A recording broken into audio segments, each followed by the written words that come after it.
This man is about to travel through 4 countries in search of a woman he's never met. Her name is Natasha, and it seems she's been kidnapped and brutalized by an Albanian mafia gang. Her life may even be at risk. He wants to try to find her and bring her home. Ukraine is behind us, and we're in New Europe on the journey the women all take. As the flatlands of Hungary roll by, Igor shows us photos of women he says he has already saved. He claims 20 in all from 6 countries. Some of the pictures were copies of those given to him by pimps as he posed as a client. He described the catch-22 the women are in, which only escape can resolve. It's a sophisticated web of debt. It begins in Ukraine when they prepare her visa, passport and travel, and the debt to the trafficker builds up. She has to pay it back when she finds a job. Sometimes she can't, and that's where the threats begin. Natasha's from Lviv.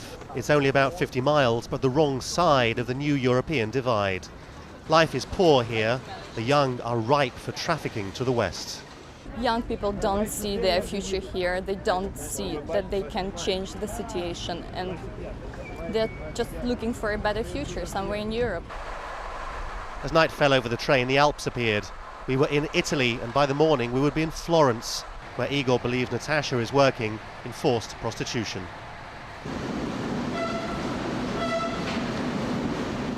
This is actually the 5th time that Igor here has been to Italy to look for Natasha, and he's already been through a number of cities here, including Rome and Bologna, without success.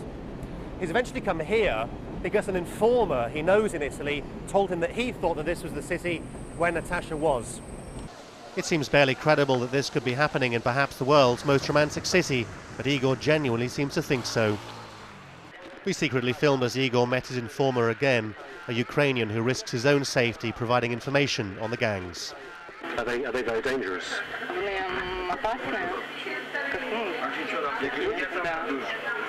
Very dangerous. They're just with guns and with knives, and they can do whatever. And it became clear why Igor didn't want to ask the police for help.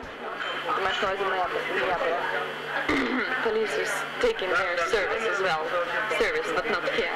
Yeah. Just using the person as a person. Igor had asked Natasha's sister Nadia, who works illegally in Rome, to help in the search. She hadn't seen Natasha for 18 months. I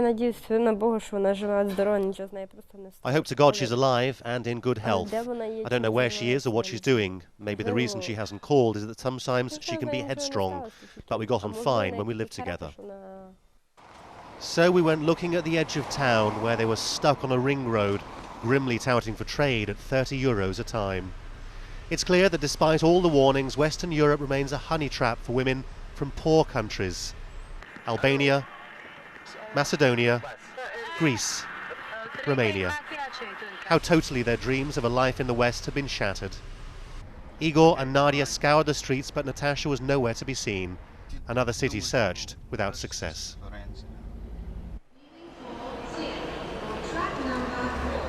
So Nadia left for Rome without her sister once again. Igor, who does this in his spare time and without payment, has promised to keep looking. Somewhere Natasha's out there, and thousands more like her. And if he doesn't try to find the woman in the photograph, probably no one else will. Lawrence Lee, Sky News, in Italy.